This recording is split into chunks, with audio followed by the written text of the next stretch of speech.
Hi, and thanks for joining us for this Q&A podcast from C-SPAN. This week, it's an encore Q&A. Our guest is Miami of Ohio professor Steven Conn and his look at the differences and similarities between rural and urban America. That podcast begins in a moment. We need your help to reach our $25,000 summer fundraising goal. A generous donor will match every dollar you give, doubling your impact. I'm Rachel at C-SPAN, and your support keeps the unfiltered access you rely on and extends C-SPAN's reach through our podcasts. Donate now at cspan.org/donate and make twice the difference. Every amount helps. Thank you for listening and for your support. Your donation is now doubled at cspan.org/donate. Steven Conn's new book is titled Lies of the Land. The Miami of Ohio professor argues that rural and urban America are more similar than different. He says rural Americans have not been left behind or been overlooked and are just as connected to the forces of American modernity as people living in the rest of the country. Here's Steven Conn with Lies of the Land. Professor Steven Conn, The Lies of the Land, Seeing Rural America for What It Is and Isn't, is your book. The opening line in that book is, "A book about rural America is preposterous on its face." What do you mean by that? Well, I think what I mean is that, in fact, we use rural to describe vastly different parts of this country. There is no really good definition of it. And rural America, when you drill down, turns out to be a remarkably diverse label to cover all kinds of different areas of the country. We're talking about, the grain belt in the Great Plains, but we're talking about timber areas in northern Maine. We're talking about parts of Appalachia, which were once upon a time coal country. We're talking about vast swaths of the American Southwest. All of these things get labeled rural, but of course they're dramatically different in all kinds of ways. For the purposes of your book, how do you define it?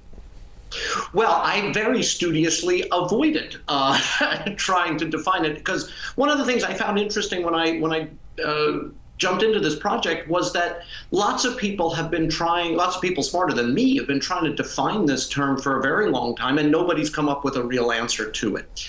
I think at the end of the day, we know a rural place when we're in one.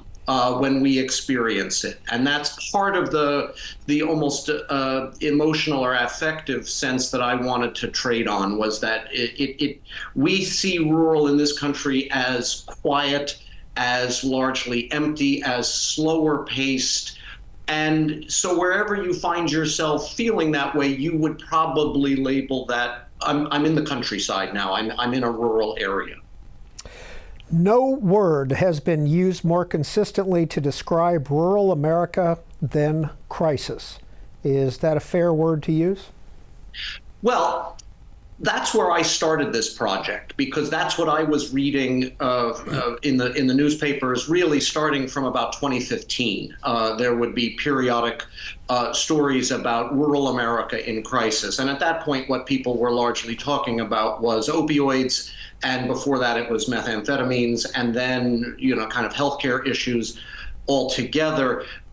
When I began to do the research, and as a historian, the first thing you do is you go backwards rather than forwards. And when I did that, what I discovered is that a variation of that word, crisis, decline, whatever you want, has been used to talk about rural America since the middle of the 19th century. And in virtually every decade between then and now, which then led me to wonder whether this was useful language at all. If we're always talking about crisis or decline or being left behind or again, variations of those phrases, then is this really useful language at all? Because when, therefore, was rural America somehow good? When were we not talking about it in these terms? And it turns out we never really were.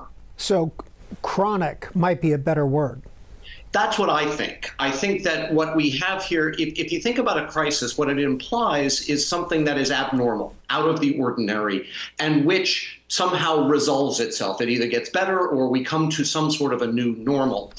And in that sense, I think the chronic condition that people have been complaining about, again, since probably the third quarter of the 19th century, really forced me to think about a different way of trying to describe the dynamics in rural places around the country. It didn't seem to me that doing another rehash of, oh, gee, we're in crisis, was going to get us very far, because clearly it hasn't gotten us very far for 150 years. And in your book, The Lies of the Land, you talk about Theodore Roosevelt's Country Life Commission. Yes. What was that, 1908? 1908. It's a wonderful little footnote in the progressive era. The first major agricultural crisis that kind of became a national topic of discussion was the original populist movement of the 1880s and 90s. And farmers were feeling squeezed one way and another, and this erupted into a political movement. It reached a crescendo in 1896.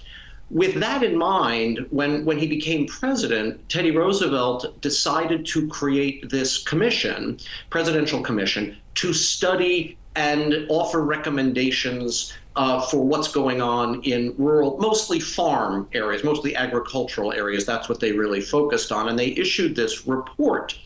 The report is filled with the descriptions of what's happening in rural America, but what's implicit underneath all of this is that rural America isn't keeping up with urban America. And so here are a variety of recommendations so that country life will be just as good and rewarding as city life is.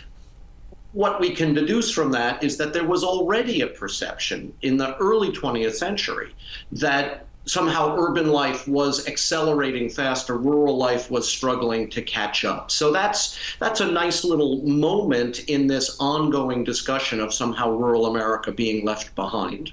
And in some of the supporting evidence you use, in the 1930s, it was reported that over 2,200 Iowa towns had been found abandoned, and that there was a 50% drop in farms, in the number of farms, between 1950 and 1970. Yeah. Again, when you sort of start to scratch the surface of all of this, what you discover is that there really are these measurable indices of decline and change that go way back.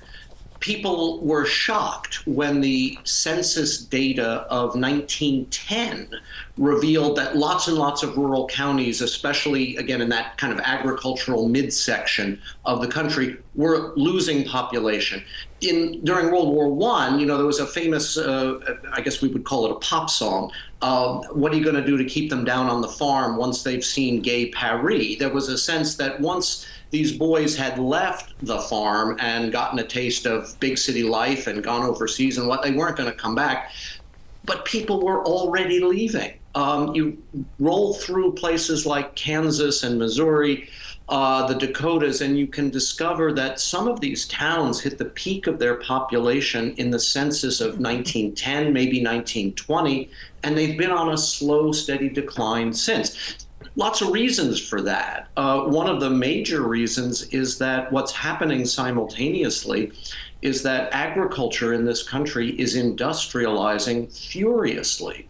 I think that's another of the misconceptions we carry with us, is that somehow agriculture is a older, simpler form of economic life, and industry, manufacturing, and factories and all of that are somehow a modern form of life. But that's simply not the case in this country. Agriculture began to industrialize in all kinds of ways in the late 19th century. And as it did so, you could achieve economies of scale. You required fewer people to do exactly the same amount of work. And that meant surplus labor, which then left let's say the Red River Valley in Minnesota and wound up going to the Twin Cities. This is the popular, and again, it begins very early in the 20th century. People begin to notice these patterns. Steven Conn, what is your area of academics at the University of Miami in Ohio? So I teach all kinds of American history courses. I sort of consider myself the utility infielder of our undergraduate curriculum. Whatever needs to get taught, I often teach. But as a specialist, one of my fields of interest is urban history. And I know it sounds almost perverse that as an urban historian, I wound up writing this book on rural America. But it really does come out of my work as an urban historian to sort of put on those lenses to look now at the areas beyond American cities and see what we could see using that framework. Well, here are some statistics from the U.S. Department of Agriculture and the U.S. Census Bureau about rural America today. 97% of the U.S. is rural land. The population is about 46 million, which is 14% of the U.S. total. There's about 1.9 million farms in the U.S. The median worth of those farms is 1.4 million.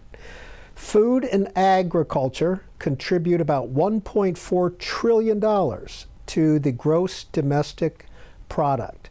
One of the outstanding figures there for me, Professor Conn, was 97% of the U.S. is considered rural? Yeah. So this has to do with the way the census and other government agencies count the opposite of rural, which is to say, first, the Census Bureau counted urban. And then in the 1940s and 50s, it began to develop this notion of the metropolitan statistical area. And they've wrote that, I think it first appeared in 1949. It's been revised a bunch of times. The point of that is, though, anything that isn't defined as a metropolitan statistical area is ipso facto classed as rural. And in that sense, I think you put two of the statistics you just counted together, and I think you get a really interesting picture of the country right now.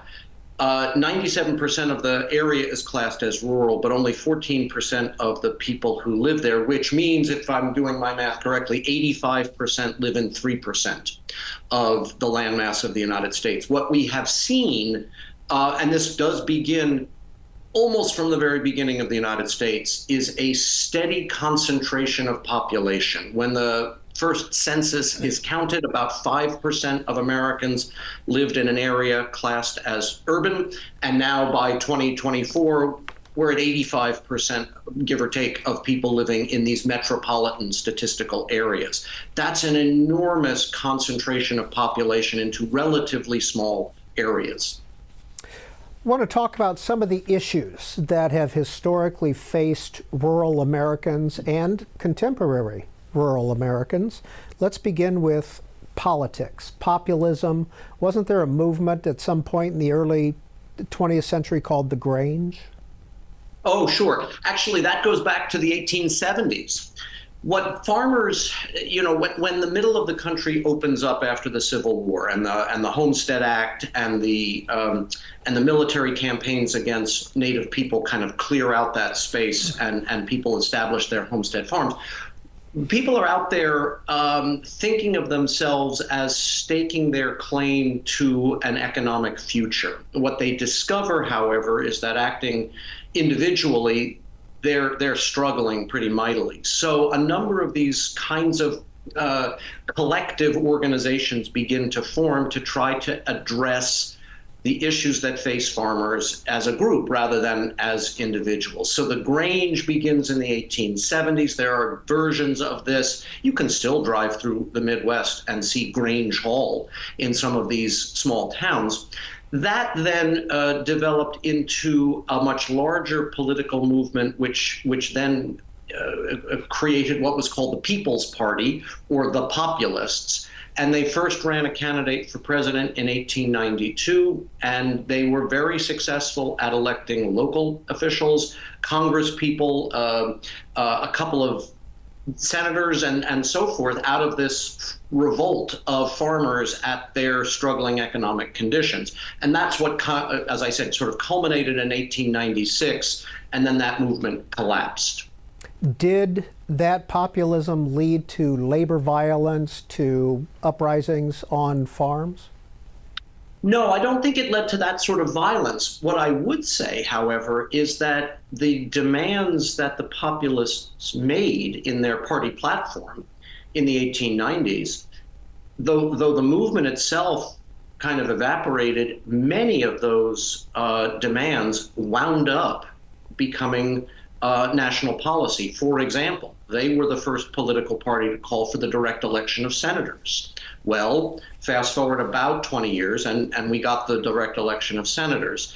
They're the party that first demands an income tax on wealthy industrialists, and fast forward, we get an income tax. So there is, I think, an influence that the populists had, in some cases, I think, quite dramatic influence, even though the political movement itself had evaporated and kind of died away. In your view, are rural areas of America overrepresented in politics? Oh, yeah, I don't think that's my view. I think that's a fairly wide consensus at this point. The rural, or what I might also call anti-urban bias in American life is baked into our political system, most obviously through the Senate and then it's represented in the way the Electoral College works. The way I talk about this with my students is to talk about what I call the tyranny of Wyoming. Wyoming has fewer than, let's call it 700,000 people living in it. It gets 2 U.S. senators. The state of California has 38.5 million people living in it. It gets exactly 2 senators. Now, what that means, of course, is that your vote in a very rural place like Wyoming simply counts for more than it does. And your representation in the Senate is in some ways more direct than it is in a place with 38.5 million people. We can also see similar biases at the state level as well. And this has a lot to do with the way districts get drawn and have always been drawn. And so the kind of rural advantage in state houses has also been very, very significant over the years. But again, I think political scientists have done a much more thorough job of just counting all of that up than I have. I think that's a generally accepted fact of American political life. And as we continue to look at some of the issues in rural America, some of the things that you bring up in The Lies of the Land include economic inefficiencies and lack of basic services. Yeah, so rather than thinking about urban versus rural, and this is something I came to as I was working on this project, maybe it would make more sense, especially at the level of policy, if we began to think about this in terms of population density and think about it maybe almost as a sliding scale where you have, San Francisco at one end and you have Wyoming at the other end. Because one of the things that you notice along the sliding scale is that the more dense your population is, the more efficient certain kinds of things become, certainly economically, but also in terms of public services, healthcare services, and so on and so forth. The problem for rural Americans, for many people in rural America right now, is that the population densities are low enough that they can't support the basic things that the rest of us all take for granted. You can drive through large parts of the Midwest, and what you discover is that the school systems have been consolidated into larger and larger areas because there aren't enough kids to support a school more locally. So this means kids are driving 45 minutes, 90 minutes each way in a bus to get to school. That's monstrously inefficient. You could look at the same thing in terms of hospital access, supermarket access. All of these things are a function of density. And then if we talked about it in those terms, we might want to sort of tally what are the costs and benefits of low density living. Clearly, if you want to have a healthcare system where rural people have the same kind of access as you do in a much denser area, that's going to have to be subsidized some way or another. The market system that we have now is not going to do that. So then we have to ask the question, is this sort of thing worth subsidizing? And if it is, we should subsidize it. But if we decide it isn't, it is just too inefficient, then we should be honest about that too. So there is a sense of depopulation, of isolation, being left behind, as you say. Yeah, well, as I said, I think that it's not that necessarily that people have been left behind in the economy altogether. It's that when you choose to live in a lightly populated area, that comes with certain almost unavoidable costs. And as I said, the hospital is going to be a long way away because the hospital needs a certain sort of population catchment in order to function.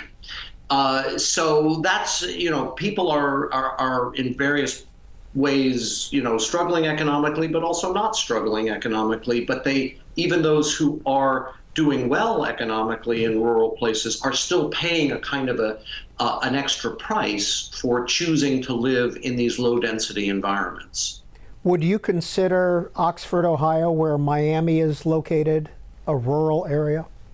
Yeah, it is. It's sort of on the edge of the greater Cincinnati area, but it's a town of about 12 or 15,000 people. It's a university town, and all you have to do is maybe drive 3 minutes from the center of campus, maybe 5 minutes from the center of campus, and you will find yourself either in a cornfield or a soybean field, because it's Ohio and that's pretty much all we grow. So yeah, it is a rural place. Why are some of the reddest areas the most rural areas? Do you have a hypothesis? Well, so yeah, there's the million-dollar question. I think that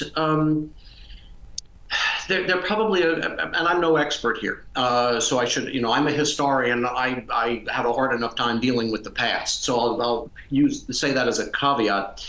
I think that there are probably a couple of things that are going on. I think in a place like Ohio, those rural areas have, by and large, always voted Republican. And as a consequence, it's a habit. It's what my parents did. It's what my grandparents did.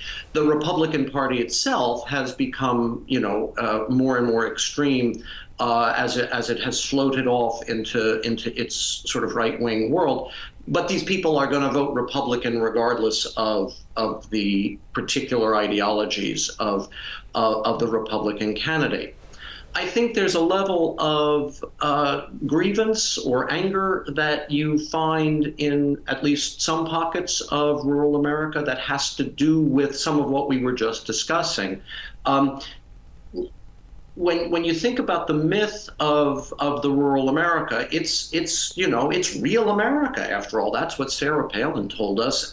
It's home on the range where the skies are not cloudy all day, and it's supposed to be the virtuous, good American life. That's the mythology which we've had since Thomas Jefferson.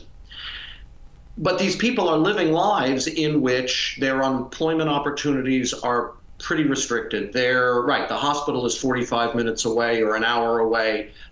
There's not a decent supermarket anywhere nearby, so they're doing their grocery shopping at Dollar General. And I think this crash between the mythology of what rural life is supposed to be and the reality that people are experiencing has caused a fair bit of this anger.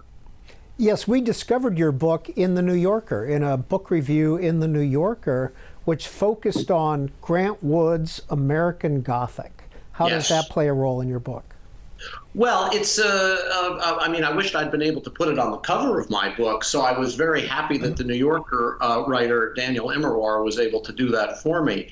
I think what he does wonderfully in that book is to take maybe the most iconic painting of the 20th century in America and really do an anatomy of it to reveal that what you think you are seeing here isn't really what you're seeing here. This is not a farmer and his wife, it's a dentist and somebody else. This house itself was built from a Sears catalog from Chicago.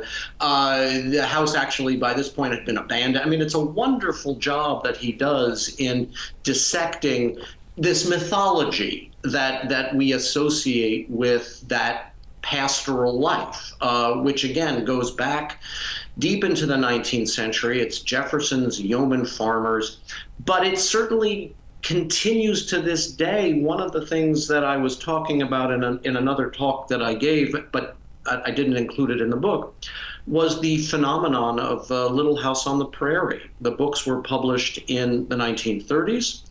The television show was a rip-roaring success in the 1970s. And in both cases, what they do is perpetuate this mythology of the self-sufficient, independent farm family making it out on the frontier, none of which was actually ever true. It was not true for the Ingalls family themselves.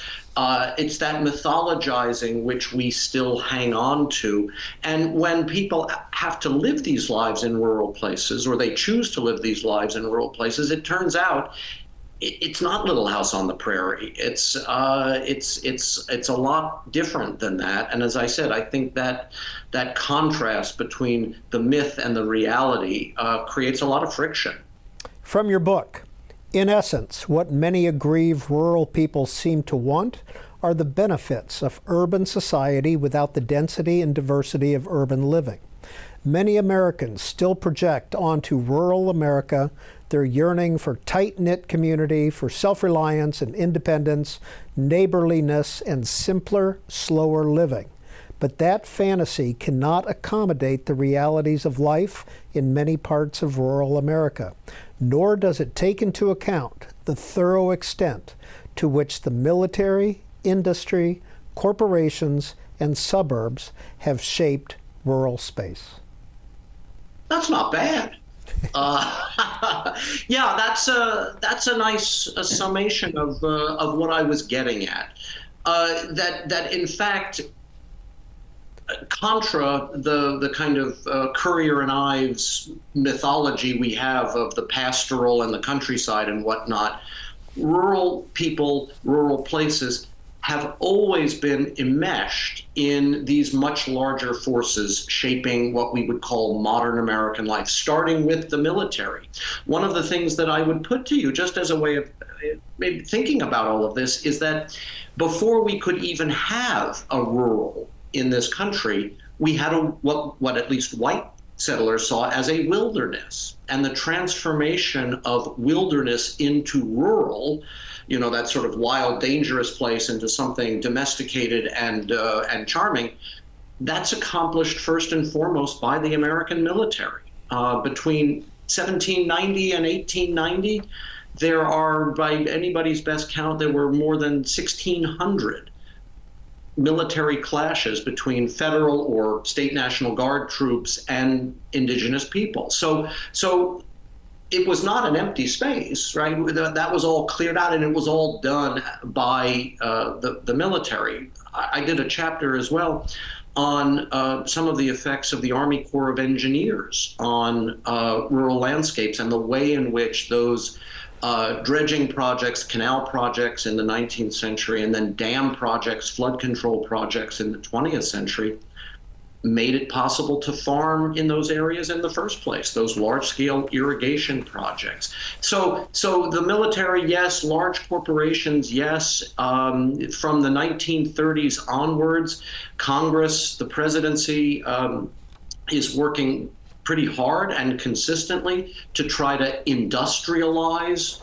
country areas, because that's a way to create jobs for people who are no longer needed on the farm, because as we discussed a moment ago, you don't need that farm labor anymore. It's all been industrial. So what if we moved car factories or steel plants or whatever it happens to be out of Chicago, out of Detroit, and we move them into the countryside? One of the things I discovered, much to my own surprise, is that a great deal of American automobile manufacturing now takes place in what we would call rural areas, especially the Japanese companies, Toyota and Honda, who built these plants starting in the 70s and 80s, not inside urban areas, but out in the cornfields. And that, so rural people are not farmers, statistically speaking, much at all. They're factory workers. They're long-haul truck drivers. They're doing all of these things that are connected to our industrial society. So that's, I wanted to kind of look at rural America through those lenses to see what it looked like. And those four lenses that Steven Conn uses in The Lies of the Land, Militarization of Rural America, Industrialization, Corporatization, and Suburbanization. Let's spend a little time with each one of those, and let's start with the militarization. This is from your book, Professor Conn. Using the power of Congress and the courts, the military displaced thousands of rural people in order to empty the space necessary to train troops, test weapons, and otherwise practice for war. The military transformation of rural space entailed radical changes to the social and economic ecology of these places and equally dramatic changes to the land, water, and the rest of the natural ecosystem. You use Bell County, Texas, as an example. What is that? Bell County, Texas became in about 1940, I could have that date off a little bit, the home of Camp Hood and then Fort Hood. And this is now, I think, the U.S. Army's single largest base by number of people. It might be Fort Bragg. They go back and forth. This was set up to prepare troops to fight in World War II, and especially to use artillery and tanks during World War II. It's scrub country. It sort of sits right on the edge of where kind of cotton and grain are grown, and then where you get into Texas ranching country, it's sort of right on that ecological line. Several hundred farm families are uprooted to create this space. And it exists to this day. What it looks like now, of course, is an army town where there's a steady population, but a constantly rotating population of mostly young men who now support a host of used car dealerships and pizza shops and bars and strip clubs and all the rest of this. So what was once a very quiet and small-scale farming area in this little pocket of Texas has become, this sprawling operation whose economic life is entirely dependent on the base.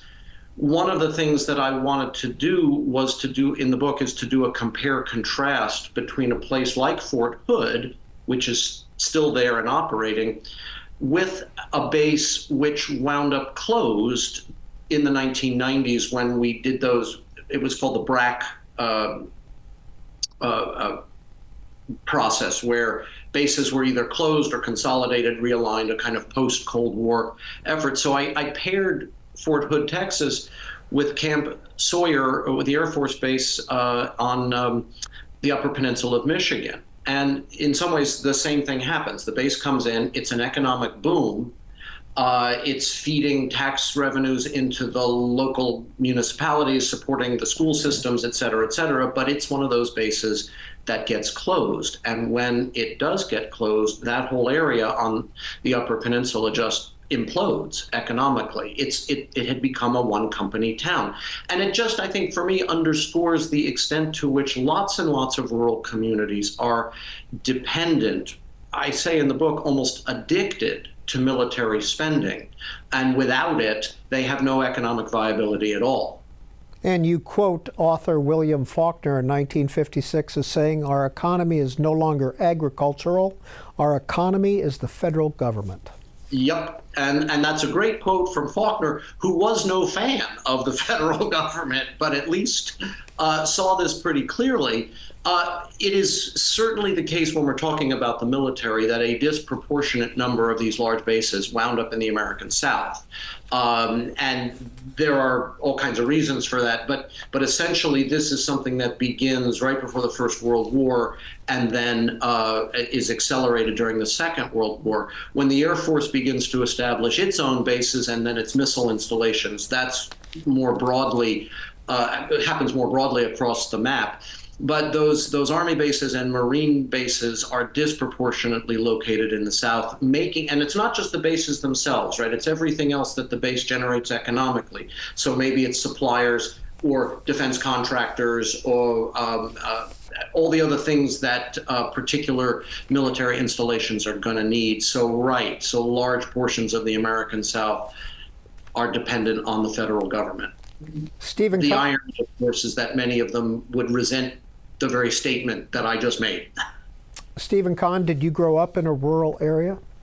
I did not. I grew up in Philadelphia. I'm a city kid, but I find myself now living in a very small town in the middle of rural Ohio, and I teach in a slightly larger town, also in Southwest Ohio. And so part of this book is an attempt for me to understand my own surroundings better. And I think it did that, but it does reflect an outsider's view, maybe, of what this is all about.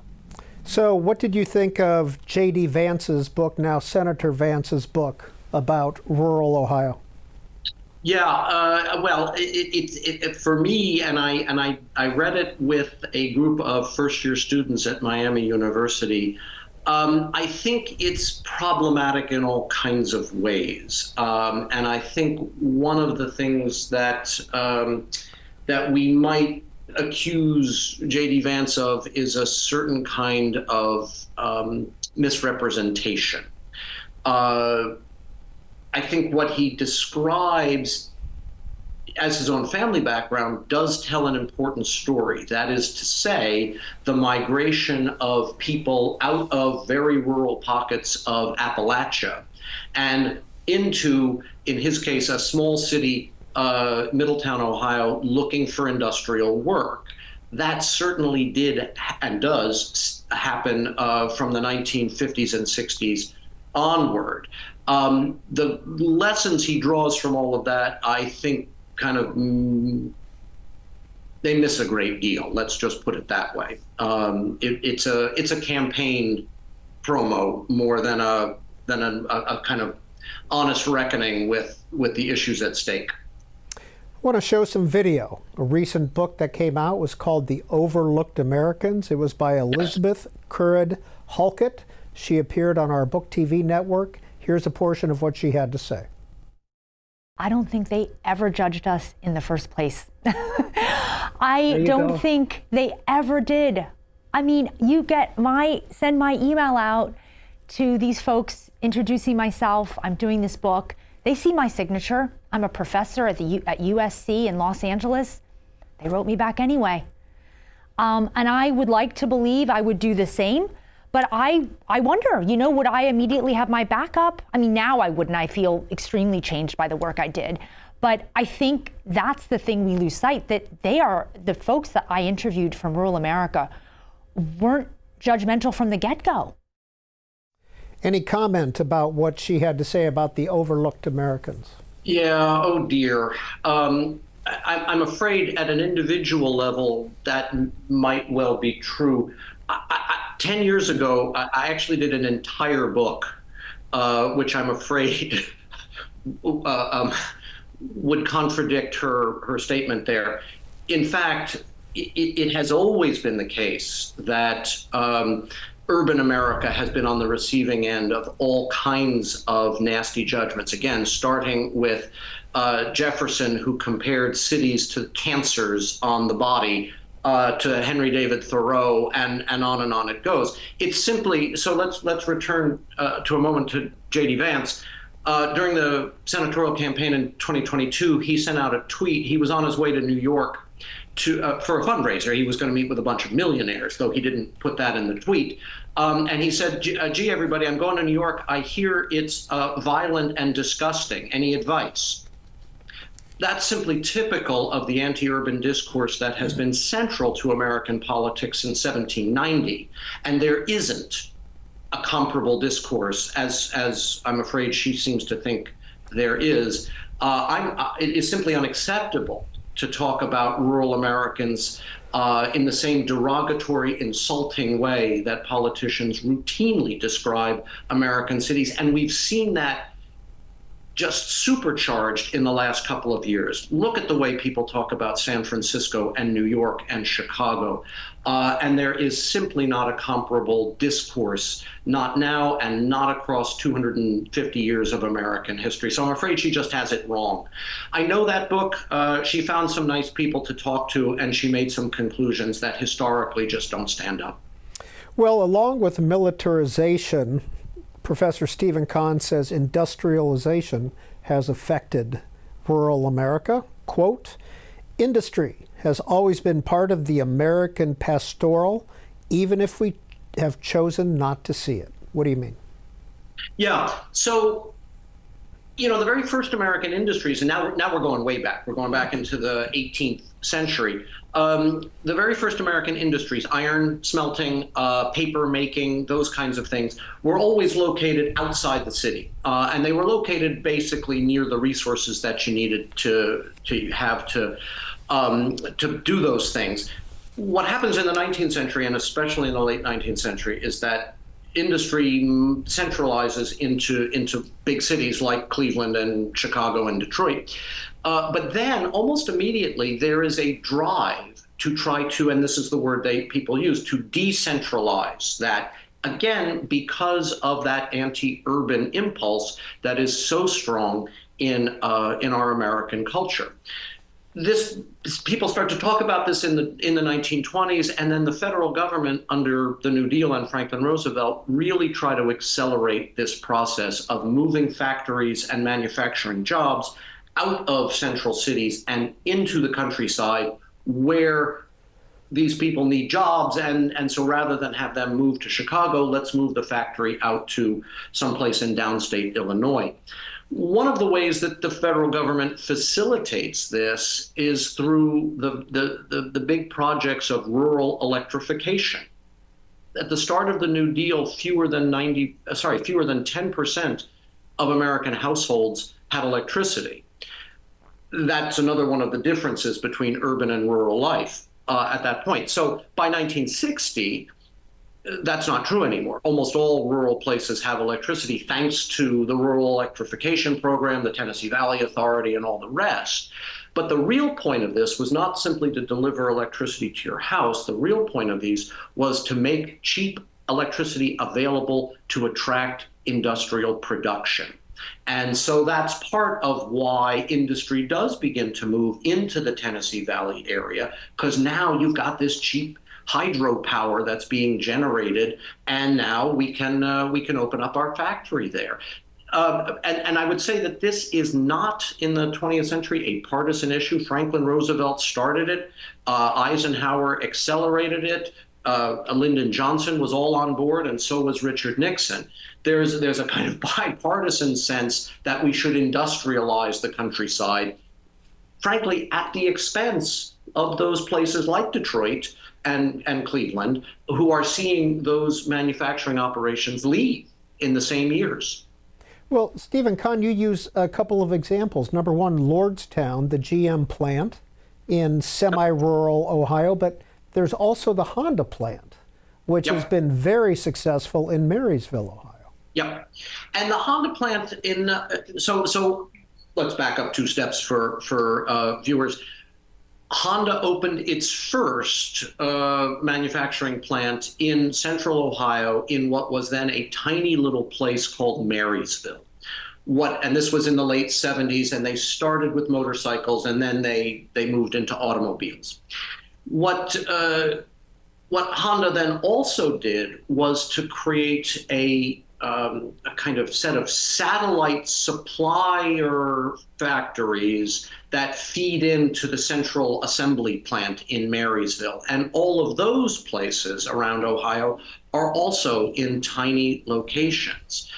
Honda really, it keeps Ohio as the second most important state in automobile manufacturing, but it is not an urban phenomenon anymore. It's a phenomenon of the countryside. And one of the things I discovered in doing the book is that Honda's engine plant is located in a town called Anna, A-N-A, Ohio. And there are more people that work at that plant on any given shift than actually live in that town. So these folks are coming from a rural hinterland. They work in this rurally located engine plant, and then they go home again. And that is indicative of the way our manufacturing has been decentralized, has been moved out into the countryside. But Lordstown has not been so successful for GM, correct? Right. The Lordstown story hit the national press, let's say in 2019 or 2020, when GM announced it was going to close this plant, and then it became a kind of symbol of a political football of one sort and another. I was really interested in the origins of this, which go back to the 1950s. Lordstown is one of the very first experiments that GM does in moving its manufacturing operations out of the Detroit area and into essentially a big cornfield. I mean, that's what's there in Lordstown when GM moves in. So that plant, kind of ran for about 50 years or 50 plus years before, GM decided, it was no longer economically viable or efficient. But for me, Lordstown is a symbol of this post-war move of manufacturing out of urban areas and into rural areas. Militarization, industrialization, corporatization, and this is a quote from your book. Corporations control the seed that goes into the ground, the chemicals that saturate the soil, the equipment used to plant, spray, and harvest, the trucks that haul the product away, and the processing operations that turn the raw material into something profitable. What's the impact of corporatization on rural America? Well, I think there are a couple of things at work here. The first of which, and that speaks to the agricultural economy. We think, again, we have this notion of a farmer, and let's go back to Grant Wood for a moment. There he is with his pitchfork and his bib overalls, and there's your American farmer.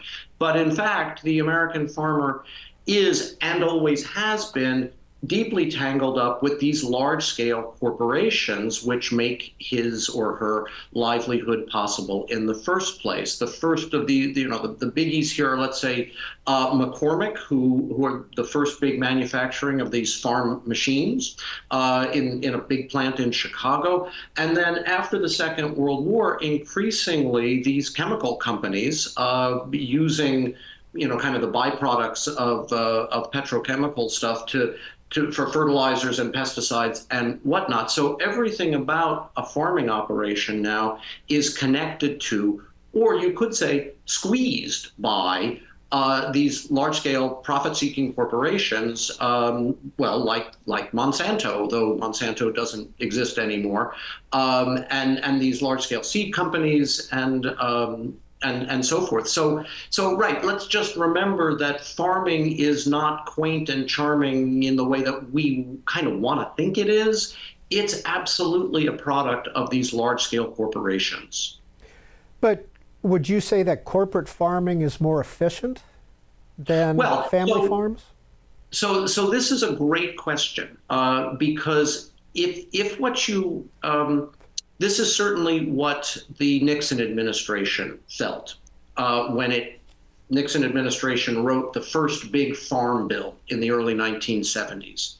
And the Secretary of Agriculture at the time, Earl Butz, was famous for saying to farmers, get big or get out. He certainly believed, and the Nixon administration certainly believed, that the way forward for American agriculture was ever bigger, ever more efficient, larger pieces of equipment producing more yield per acre. That was, and that has worked wonderfully. There's no question that has been a success. The flip side of that, it seems to me, is to ask questions, as plenty of people now are and have been doing, about what does this mean about our American food system? What exactly are we producing? It is largely carbohydrates in the form of grains and corn, and soybeans, which are a form of protein, but soybeans get used for lots of other things too.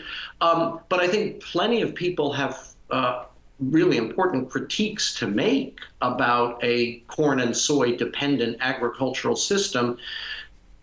And that's before you even get to the environmental consequences of Roundup and all the other sorts of things that get poured onto the soil. So it is efficient in doing the things it's efficient at doing it. Is it efficient at producing food that's nutritious? Not so much. It's not efficient, and here's another irony I discovered when I was doing the work. It's not efficient at actually feeding people in rural America. Some of the worst food deserts in this country are places surrounded by farm fields, but there's no actual food to eat that you can get in any accessible way, though there you are sitting in farm country. So it's not very good at doing that. In your section on corporatization of rural America, you talk about Wards, Pennies, Sears, Walmart. What impact have they had on rural America? Yeah. So once again, I think we have a sentimental view of what Main Street is, and sometimes we like to draw this easy journalistic contrast between Main Street and Wall Street. In fact, Main Street was always Wall Street, and Wall Street was always Main Street. Companies like let's use Woolworths, which I write about in the book a little bit, became staples of American small towns. Woolworth deliberately, before he ever opened a store in a city, he built his empire by opening these five and dime stores in market towns, in the towns which served the outlying farm population. But the products that people were buying here, let's pretend we're in Nebraska for a moment, and we're in a small town there with the Woolworths. The products that you would buy on Saturday, you come in from your farm, are being made in Chicago, they're being made in Philadelphia, they're being imported from London. So through this, and Woolworths, of course, becomes an enormous corporation, builds at one point, when the Woolworth Tower gets built, it's the tallest building in the world in Lower Manhattan, all built on the nickels and dimes of rurally located people who are themselves connected to the consumer culture of the entire nation and indeed of the globe. That's what Walmart is as well. Right, for people nowadays, Woolworths has sort of the sun has set on the Woolworths empire. But Walmart, when you go into Walmart, you are probably in a rural place. There's probably not another shopping opportunity for miles in any direction. But the stock you're looking at comes from China, it comes from Bangladesh, it comes from Vietnam, and so on and so forth. So rural people through these large corporations have always been connected to these international networks of commerce, consumerism, and trade. Militarization, industrialization, corporatization, the fourth pillar that Steven Conn writes about in The Lies of the Land is suburbanization. Quote, yep. Suburban development is built on a basic irony.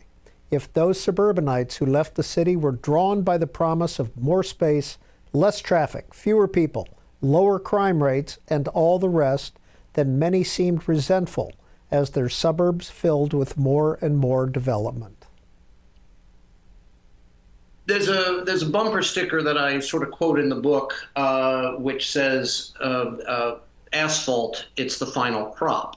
And I think that summarizes very nicely what happens at sort of, it's the last step in a process of what's happened to American agriculture. By and large, I would say, overwhelmingly, suburban developments as you see them are built on what was once agricultural land. And to take, the kind of iconic symbol of this, the Levittowns built in New York and Philadelphia, those are all on farm fields. And that's sort of the model of suburban development. So what this means is that a farmer or many farmers has sold up and to a developer, cashed out, and then suburban development happens. What I was struck by is the way in which, on the one hand, this is economic prosperity, right? Farmer gets rich selling off this land. The little town that was struggling is now booming again because all of these new residents are moving into these developments. But people are grumbling about it at the same time. And I have examples of this that I dug up in the research that I did. It isn't what it used to be. We don't like these new people. We're the old timers, they're the newcomers, and they just don't understand culture. And you see this all the time. I looked at a place called Naperville, Illinois, which I think is kind of emblematic of all of this. So there is, I think, this kind of irony buried at the center of our suburban aspirations. That inevitably, if a suburb is successful, it just gets more and more crowded, which creates more of the things that we thought we were escaping in the first place. Suburbia has always promised connection to all of the goodies of urban life with all of the values of a rural life. And when you discover that you can't actually have it both ways, this, I think, helps explain why suburban growth has always moved further and further out in those concentric rings, because we're chasing a dream we're never going to catch. Did you find proof that it was an urban exodus to the suburbs, or was there a rural exodus to the suburbs? Thank you for that, because so it is. When you tell the story of suburban growth in the post-war period, if you're a historian like me and you got your freshmen in that class, what you talk about is white flight, because you can look at the collapsing population of the big industrial centers. New York loses 1 million people in the 1970s.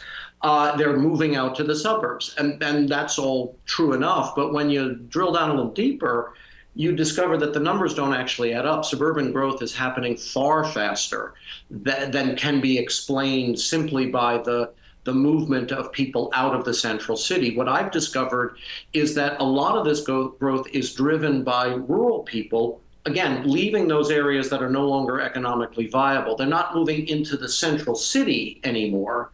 They're moving into that suburb outside the city, so they can get a job in a metropolitan area, but they're not actually a city dweller themselves. And I think this drives a lot of suburban growth, especially in the Midwest, in places like Chicago, the Twin Cities, which I looked at a little bit, and places like that. Steven Conn, what's the premise of your book, The Lies of the Land, and what are the conclusions you've drawn about rural America? So the premise of the book is that rural Americans have not been left behind. They have not been overlooked. When we look at this historically, what we see is that rural Americans have been at the front of the national parade as often as not. They are absolutely connected in the way that all of us are to the big forces of, let's call it, American modernity. Large-scale corporations and industrialization and all the rest. What I hope people take away from this book is that we might want to figure out, we have cast urban and rural in a kind of political death struggle here, and maybe there's a different way to conceive of our shared common ground. And maybe looking at it that way, we can begin to develop some ideas that might get us past what I see as a kind of logjam in the way that we discuss all of this in the first place. Is this a book written for academics? It's published by the University of Chicago Press. Well, it is thoroughly and richly footnoted, if that's where you want to go. But I've had my own children read this book, and they are not academics, and they thought it was a pretty nice read. So I work pretty hard to make my work accessible to an interested reader, whether or not they have expertise or an academic background. So I hope readers would find this accessible and in some places really enjoyable. And there's many bits in this book, actually, that I think will cause people to chuckle. And let's close with this quote from the book. I've come to believe that rural America really does reflect what the nation has become, just not in the ways we want to acknowledge, much less celebrate at the state fair.